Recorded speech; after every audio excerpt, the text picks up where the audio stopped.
An archaic and a severely discriminatory practice against a menstruating woman was enforced at this Coimbatore private school in this day and age. This menstruating minor girl was made to take her annual exam outside the classroom, sitting on the steps. Her mother, who allegedly requested the school to make her sit separately, captured this on camera. என்ன exam பாப்பா? Science. ஏன் இங்கே உட்காந்து எழுதிட்டு இருக்கா? யார் இங்கே உட்காந்து எழுத சொன்னது? எந்த மிஸ்ஸு? பிரின்சிபல் மிஸ் உனக்கு இங்கே உட்காந்து படியில் உட்காந்து எக்ஸாம் எழுத சொன்னாங்களா? ஆ இதுக்கு முன்னாடி எப்போ எழுதுன எக்ஸாமு? மண்டே இங்கே தான் உட்காந்து எழுதுனியா? எந்த டெஸ்கில் முன்னாடி உட்காந்து பாஸ்பரியில் தான் உட்காந்து எழுதுனியா? ஆ The school education department intervened and the private school suspended the headmistress, citing violation of the Right to Education Act. It claims the girl's mother had insisted on this, but the mother claims she had only wanted the girl to sit separately. School Education Minister says there will be zero tolerance towards such acts. It's unfortunate where such an incident had happened in educational institute. It is an exception. However, the Tamil Nadu government has swiftly acted, conducted an inquiry, and the head of the school has been suspended following such an incident, and the tweet of the education minister reassuring that such kind of an oppression cannot be tolerated in Tamil Nadu. Coimbatore police deny it was a case of untouchability, but certainly a primitive and regressive shocker from a school that's expected to break taboo and foster equality and scientific temper. In Chennai with Suresh, Sam Daniel, NDTV. Sam reporting on this very shocking incident in which now some action has been taken in regard to the headmistress being suspended. Now the Education Minister of the state has emphasized that there will be zero tolerance when it comes to oppression, with the DMK highlighting the government's swift response and its commitment to women's empowerment. But a case like this coming out from a state like Tamil Nadu is absolutely shocking. We're talking about a girl who was on her period, was allegedly forced to sit outside her classroom to take her exam. Now let's, to discuss the atrocities against women, we have N.S. Napinai, who is the senior advocate of the Supreme Court, joining us. Thank you so much for speaking with us on NDTV. Let's, talk about the Allahabad High Court judgment which has come about as far as this rape case is concerned, in which the accused has been granted bail, and the grounds for which are that she was responsible for what happened to her. Now rape is an extremely serious offense. How is the act of one human the responsibility of another human? The court in its judgment has said the victim herself invited trouble and was responsible for what happened to her. Your reaction?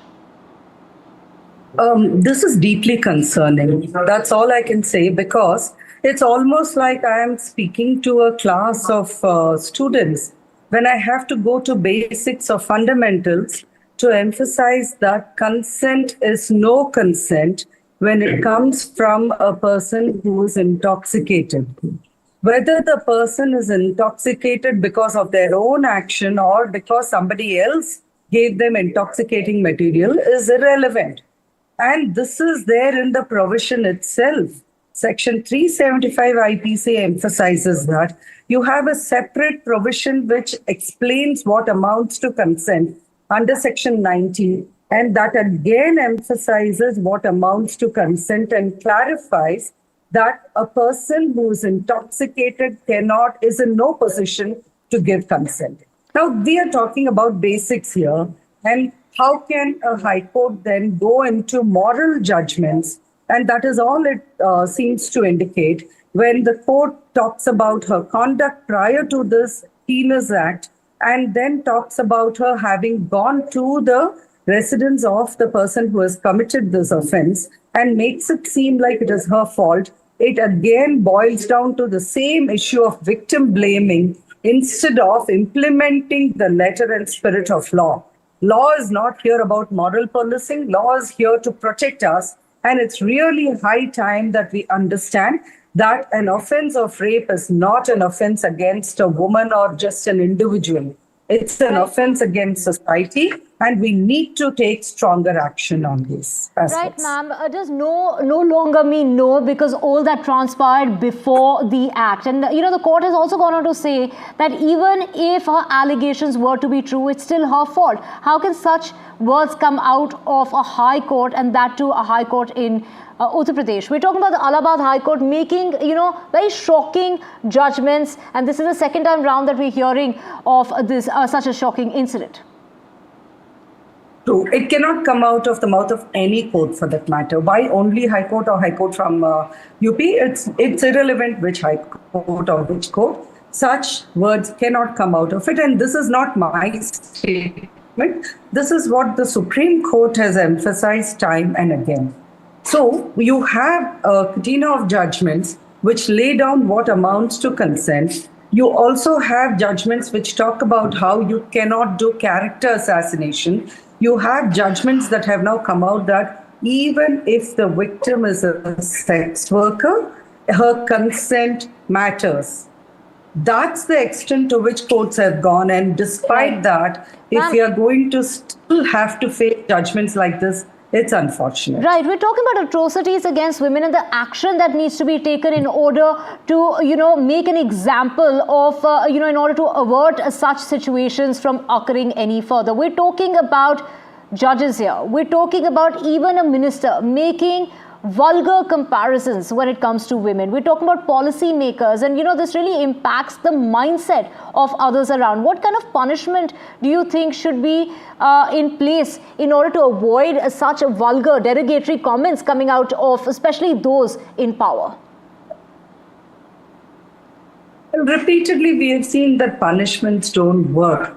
I think right now what we need is remedial action, positive action, which will hopefully improve the plight of women and children now. So when we are talking about positive action, what I mean is we have to start. And I would say for judges, we have to restart, because it's not like they do not have gender sensitization programs. You do have gender sensitization programs for judges. Probably it's not working if this is still the outcome that you're seeing.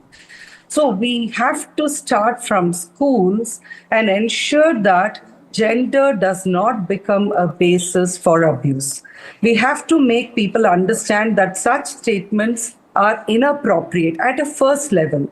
The second level is you already have laws which militate against obscenity. So whether the obscenity is by any common man or an individual or a minister, the law needs to act in the same way. And where a minister has made statements on a dais which are obviously obscene, then the law needs to kick in. And I would strongly urge the state government to initiate action against the minister, because if they really claim zero tolerance against offenses against women, here is the opportunity for them to show it by action.